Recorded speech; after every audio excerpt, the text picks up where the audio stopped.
may be the greatest catch I've ever seen in my life. Okay, so yesterday we went through and we talked about the fun stuff. We talked about the rookies that we think are going to produce right away, guys that you should be targeting in your redraft leagues, or at the very minimum, understand that other people are going to be targeting them and understand that they are going to be on the radar for week 1 production. Well, here we are going to be doing the opposite. We're going to be talking about some players that, yes, I may like them over the long term. I may like how their long-term NFL careers are going to pan out for the teams that drafted them. But if we are talking specifically year 1, they are players that I'm probably going to have not that many shares of, just because I would expect that they are more long-term project plays. Maybe they're a little bit more raw. Maybe their situations aren't going to clear up for a year. But nonetheless, these are guys that I think for redraft leagues in 2021, you kind of stay away from these rookies. You let someone else deal with them, and you try to chase someone that is a little bit more stable. But before we get into it, of course, drop that like. We got 250 likes within the first 24 hours of our video yesterday, so this one has timestamps on it. And like I said, guys, to help us out in the algorithm, to make sure that we can overcome having timestamps on our videos and driving down our watch time, if we keep on having that ridiculous amount of likes, the timestamps are going to stay on the videos. And yeah, outside of that, I will want to give a shout out to everybody watching this video as a premiere right now. Everybody that subscribed to the channel, has their notifications on, and comes out right away. Thank you guys. I promise you, you are the reason that this channel is thriving. You're the reason that this channel continues to grow. So a big shout out for all of y'all. But that's it. Let's dive into it, and let's bring it up with Jaylen Waddle as the first wide receiver we are going to be talking about. And I know a lot of people are not going to like this call. I mean, the Miami Dolphins gave up a significant amount to go get Jaylen Waddle.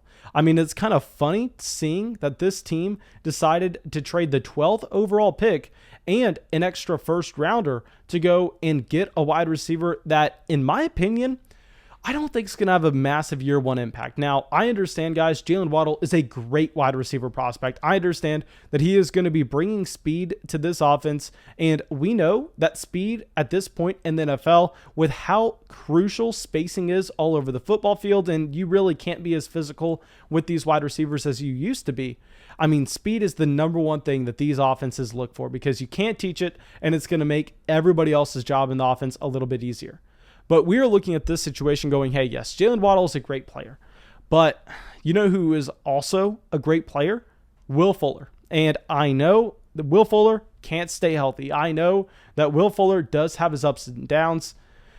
So you can look at Jaylen Waddle and you can go, hey, he's a much better prospect than Will Fuller was coming out of Notre Dame. But based on the fact that Will Fuller does have that NFL experience, the Miami Dolphins bring him in on a 1-year contract. I am most likely going to be viewing this situation as, hey, Will Fuller is going to be the field-stretching wide receiver on this offense to start the season. You're going to have Devontae Parker being that traditional X wide receiver. Now, Jaylen Waddle is going to get his snaps. I promise you, Jaylen Waddle is going to get snaps. But the problem is, Waddle just simply doesn't profile to be someone that's going to be a target hog.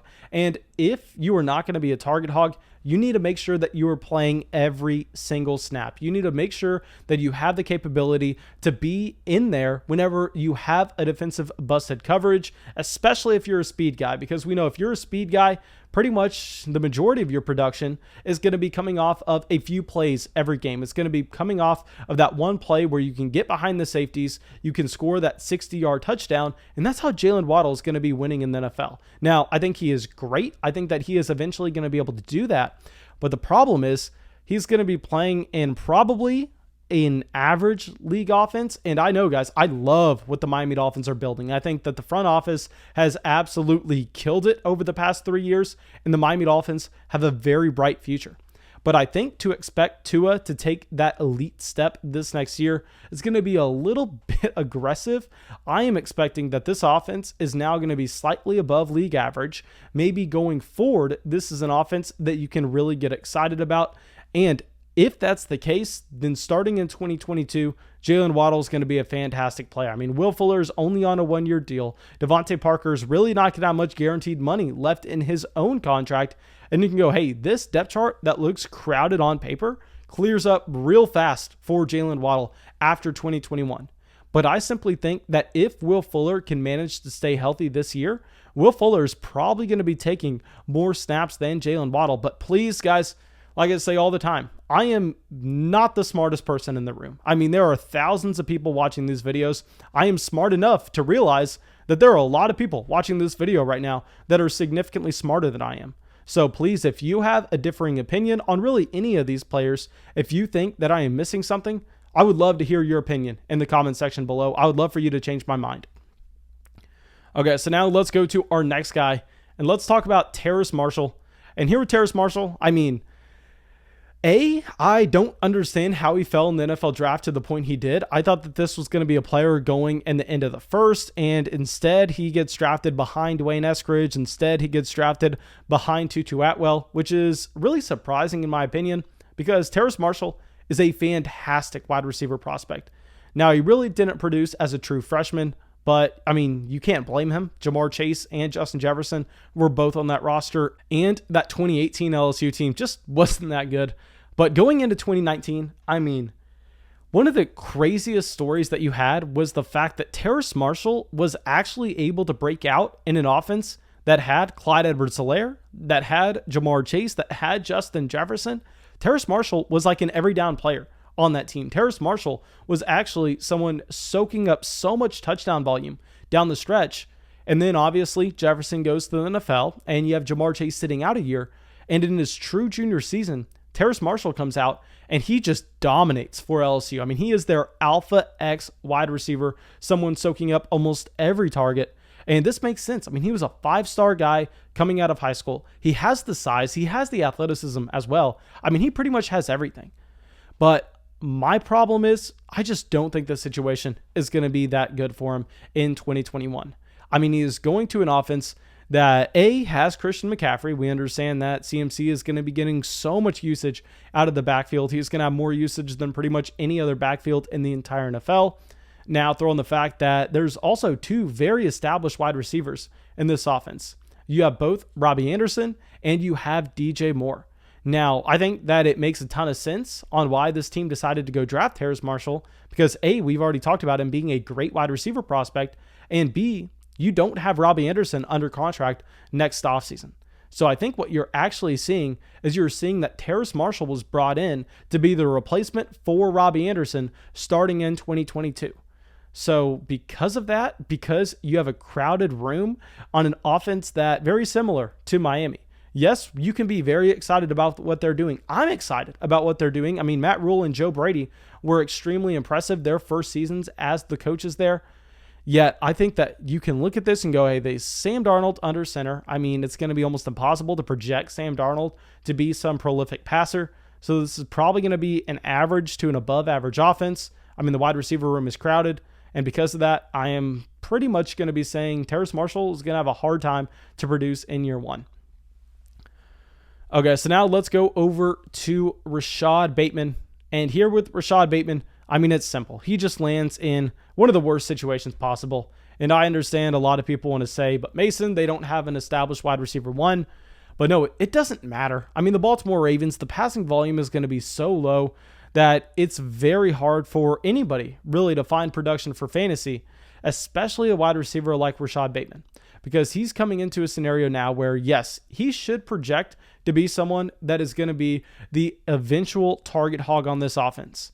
But there are a lot of guys in town already. So unless Rashod Bateman is NFL week 1 ready, I mean, I think you can see easily Bateman having a slow start, given the fact that you have a lot of guys on this roster. I mean, this team just paid Sammy Watkins $8 million to come in. That is not something to overlook. We know Sammy Watkins was an every down player on the Kansas City Chiefs for a reason. He takes away so much defensive attention. And also, you have Hollywood Brown. Hollywood Brown possesses that elite speed to stretch the field. You have Mark Andrews. Mark Andrews is most likely going to be getting a significant amount of targets per snap that he plays. And you also have a bunch of just random wide receivers on the roster. You have someone like Miles Boykin, who was very promising coming out of Notre Dame back in 2019. You have Devin Duvernay, who, of course, I am biased with as a UT graduate myself. But still, Rashod Bateman going to a scenario where there are some players around him. I know a lot of people want to act like Lamar Jackson has no passing weapons, but no. there were some weapons in this offense. They've added a ton this offseason. You also have them adding Jaylen Waddle. So with Rashod Bateman, you're going, okay, what's the best case scenario here? The best case scenario is he beats out all these wide receivers, and this is honestly probably likely. I will say that because Bateman's a very talented wide receiver on his own right. But even if he does beat out all those guys and go, okay, yeah, he's the wide receiver 1 in Baltimore, the passing volume is going to be so low that Rashod Bateman's going to have a very hard time accessing any type of elite ceiling. Okay, so now this is going to be the number one thing that we are hated on for. This is going to be something that y'all go to the comment section and you just completely tear me a new one. But Kyle Pitts is going to be our next player. And with Kyle Pitts, I am on record of saying that he is the best tight end prospect that we have ever seen. I am on record of going out and putting myself on a limb going, hey, he is going to be the highest drafted tight end in the history of the NFL draft. And I think both of those things are true. I mean, obviously, the second thing is true. Obviously, getting drafted 4th overall makes him the highest drafted tight end ever. But more importantly, if you're looking at the tight end position, and I know that a lot of people don't want to hear this, but it takes these players a while to develop. I mean, it simply does. It's the hardest position in the NFL to really learn because you're not just going to be learning to be a wide receiver. I mean, you're not just going to be learning to run routes, to catch passes. No, you also have to learn how to be an offensive lineman. And with Kyle Pitts, yes, he is a great prospect. You had Eric Ebron as a great prospect. You had TJ Hawkinson as a great prospect. You had Noah Fant as a great prospect. You had David Njoku, OJ Howard. You've had so many great prospects go into the NFL over the past few years at the tight end position. And even the guys that have come into the NFL and they have eventually led themselves to having those elite seasons. Guys like George Kittle, guys like Travis Kelce. Yeah, I mean, those players are at the top of the game. And if you have them on your fantasy team, I mean, you are crushing everybody else at the tight end position. But a little secret they're not going to tell you is, do you think you could start Travis Kelce his rookie season? Do you think you could have started George Kittle his own rookie season? The answer to that is no. I mean, those were players that were not producing heavily. They were not getting volume based on the fact that they had to develop. They had to learn how to play the position. And I know Kyle Pitts is a much better prospect than both of those players were. But nonetheless, I mean, you have a long history, a very long history of rookie tight ends coming in, and almost every single year in redraft leagues in particular, it doesn't matter how good the prospect looks. I mean, they are overdrafted just given the fact that they are not going to make that year one impact. Now, Kyle Pitts, yes, I think you could say he can be a low-end tight end 1. That is entirely possible. And I think maybe that's something you can project. I think maybe that's even likely for Kyle Pitts to be such a good prospect, to be so good already that he doesn't have to develop and he can immediately come in and be a low-end tight end 1. Well, the problem is he is not even getting drafted there. The problem is Kyle Pitts is getting drafted as a mid tight end 1, where I think his best case scenario, he just matches his ADP. He just comes in and he posts a season where you're looking at it and you're going, hey, yeah, very impressive. This is one of the most impressive rookie tight end seasons we have ever seen. But even if that happens, you're already paying that price in the draft. So what's the upside here? I mean, what's the upside for Kyle Pitts to jump up and literally, unless he's a Travis Kelce, a George Kittle, a Darren Waller, unless he is that his rookie season, which history tells us that's never going to happen, then you're kind of burning a draft pick. So Kyle Pitts, while yeah, he's going to produce year one, I mean, he's not going to be a player that I draft in a single redraft league. Okay, so now let's get up a wide receiver that we got a ton of hate for whenever we did our initial stream of him on the Dynasty channel, Kadarius Toney. Okay, so Kadarius Toney going to the New York Jets at 20. I mean, nobody should really argue with this. I mean, unless we have a bunch of New York Giants fans coming through like we did on our Kadarius Toney video, nobody's going to debate the fact that he's not going to be someone you're starting in year one. I know he's a first-round drafted wide receiver, but if you go through, he's not even a good dynasty prospect. I mean, he's not even a good fantasy prospect, given the fact that he profiles to be a gadget guy. He profiles to be someone that's dynamic. And yes, you can do a lot of things with him. You can throw Kadarius Toney out in special teams and expect things to happen. But given the fact he's going to an offense that you have Jason Garrett calling the plays, I mean, do you really think there's going to be that much creativity going on? Do you really think that Jason Garrett's going to come out and Jason Garrett's going to go, okay, I have an exact plan on how to use Kadarius Toney. What we're going to do is we are going to have Daniel Jones go under center. We're going to run it on first down. We're going to run it on second down. Third down, it's probably going to be like 3rd and 8, and we're going to have to try to chunk it downfield to Kenny Golladay where our drive ends there. I mean, that's the sequence you're going to be expecting from New York. I mean, you're not expecting this to be a creative offense.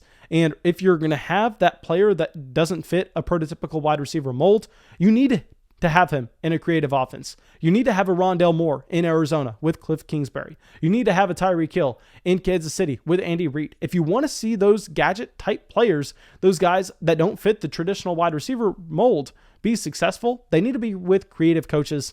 Not to throw on the fact that, I mean, you have Daniel Jones under center here, and while Daniel Jones can be a sneaky play in Dynasty Superflex leagues, I mean, if we're talking redraft fantasy football, I mean, the volume is not going to be there for New York. So Kadarius Toney, a player I really didn't like coming into the NFL draft, a player that I think the fit is very bad with Daniel Jones and Jason Garrett, just going to be someone I am looking to avoid here. Now, thank you guys. I really hope y'all enjoyed this video. I really hope y'all got something from it. Of course, go down there, drop a like, leave a comment, subscribe to the channel. It helps us out a ton, and I will see y'all with the video tomorrow. Thank you so much for everyone supporting the show on Patreon. And Dominic, Jim, Carl, Jesse, Tyler, Eric, Colby, Cameron, Mike, and Marcus, thank you guys.